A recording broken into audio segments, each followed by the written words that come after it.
5 minute में समझिए कि भारत का ऐसा कौन सा कानून है जो कि थाईलैंड में चल गया और लूथरा ब्रदर्स गिरफ्तार हो गए। नमस्ते, मेरा नाम रिमझिम जेठानी है और आप मेरा शो 5 मिनट में समझिए देख रहे हैं। और ये देखिए तस्वीर, ये वही गोवा के क्लब के मालिक हैं जो कि रातों रात थाईलैंड भाग गए थे। इनको लगा था कि देश छोड़कर भाग जाएंगे तो ये हत्थे नहीं चढ़ेंगे, लेकिन अब ये धर लिए गए हैं। ये जो तस्वीरें आप देख रहे हैं कि इनको गिरफ्तार कर लिया गया है, इनको थाईलैंड में गिरफ्तार कर लिया गया है और 4-5 दिनों के अंदर अब भारत लेकर आया जाएगा। लेकिन आज आपको यही समझना है कि भाई इन्होंने तो सोचा ये थाईलैंड चले जाएंगे, बच जाएंगे, लेकिन भारत का ऐसा कौन सा कानून है जो थाईलैंड में काम कर गया और ये लोग पकड़े गए। आपको दोनों के नाम पता है, सौरभ लूथरा और गौरव लूथरा। इनके खिलाफ इंटरपोल ने ब्लू नोटिस भी जारी किया था। उन नोटिस की कॉपी मेरे पास है। अब आपको मैं आगे ये समझाऊं कि इंटरपोल के ब्लू नोटिस का मतलब क्या होता है। पहले आप ये सोचिए कि ऐसा कौन सा कानून है कि जो थाईलैंड में काम कर गया। तो देखिए, इसे कहते हैं एक्स्ट्राडिशन ट्रीटी। आपने पहले भी इसका नाम सुना होगा, आपने विजय माल्या के केस में इसका नाम सुना होगा, मेहुल चोकसी के केस में नाम सुना होगा, ललित मोदी के केस में आपने ये नाम सुना होगा। और अब यही एक्स्ट्राडिशन ट्रीटी है जो कि दो देशों के बीच में काम करती है। अगर मैं स्पेसिफिकली भारत और थाईलैंड की बात करती हूं तो देखिए, जो हमारे बीच की एक्स्ट्राडिशन ट्रीटी है वो 2013 में फॉर्मली बनी और लागू हुई 2015 में।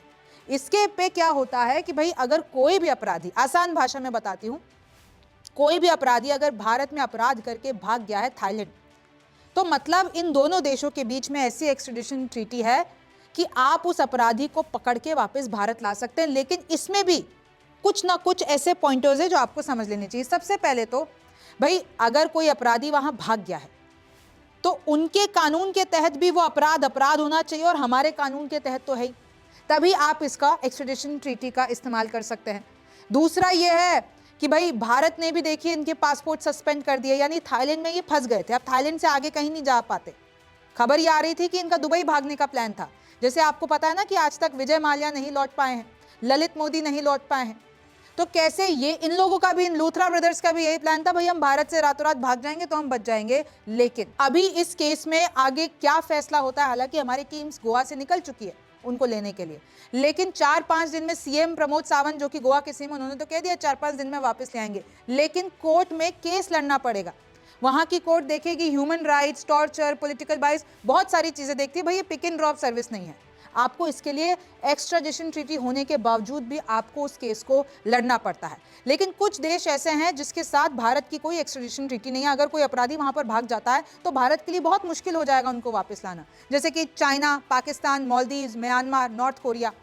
इन देशों के साथ हमारा कोई भी ऐसी कानून नहीं है जिससे हम किसी अपराधी को वापस ला सकें। फिर देखिए, जो जितने देश के साथ हमारी ऐसी पॉलिसी है वो है Afghanistan, Australia, Belgium, Bangladesh, Canada, France, Germany, Malaysia, Netherlands, Russia, Saudi Arabia, South Africa, Spain, Switzerland, UAE, UK, US, Thailand, इन सब के साथ हमारी एक्स्ट्राडिशन ट्रीटी है। अगर कोई भी अपराधी यहाँ से अपराध करके देश छोड़ देता है तो ज़रूरी नहीं है वो बच जाएगा, भारत उसको वापस ले आएगा। अच्छा, इन लोगों ने क्या किया, लूथरा ब्रदर्स, एक तो इन लोगों ने गलत तरीके से, अवैध तरीके से अपना क्लब बनाया और अब इन लोगों की आप बेशर्मी देखिए कि ये लोग, जो दिल्ली का कोर्ट है, रोहिणी कोर्ट, उसमें एंटीसिपेटरी बेल फाइल करते हैं।